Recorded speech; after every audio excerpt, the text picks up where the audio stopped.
ఈరోజు తెలంగాణ ప్రభుత్వం రేవంత్ రెడ్డి సర్కార్ మరి పేదలందరికీ కూడా సన్నబియ్యం ఇవ్వాలనే లక్ష్యంతో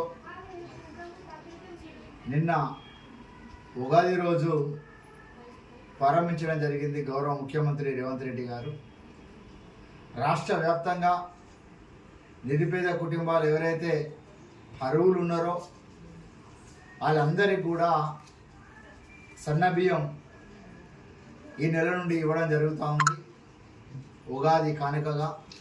మరి కాంగ్రెస్ ప్రభుత్వం వచ్చిన తర్వాత ఏదైతే 6 గ్యారంటీలు ఇచ్చిందో ఆ 6 గ్యారంటీల విషయంలో అన్నీ అమలు చేస్తూ మరి మహిళా సోదరిమణులకు ఉచిత బస్సు సౌకర్యం కూడా కల్పించడం జరిగింది. మరి మహిళలు రూపాయి ఖర్చు లేకుండా వాళ్ళ బంధువులకు కావచ్చు, దేవస్థానాలకు కావచ్చు, వాళ్ళ పని నిమిత్తం కావచ్చు ఆర్టీసీ బస్సు ఎక్కి వెళ్తూ ఉన్నారు. అలాగే గ్యాస్ 500 రూపాయలకే ఇవ్వడం జరిగింది. మరి దాంతోపాటు ఈ సన్నబియ్యం, రైతు రుణమాఫీ, రైతు బంధువు అనేకమైన కార్యక్రమాలు మహిళలకు ప్రోత్సహించే విధంగా ఆర్టీసీ బస్సులను కూడా మహిళా సశక్తి సంఘాల ద్వారా ఎలక్ట్రానిక్ బస్సు నడిపించడం జరుగుతూ ఉన్నది.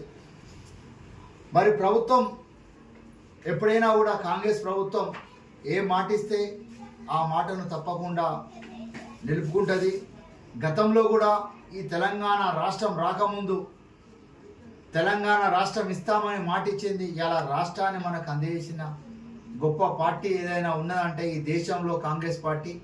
మరి కాంగ్రెస్ పార్టీ ఏ మాట ఇచ్చినా ఆ మాట తప్పదు.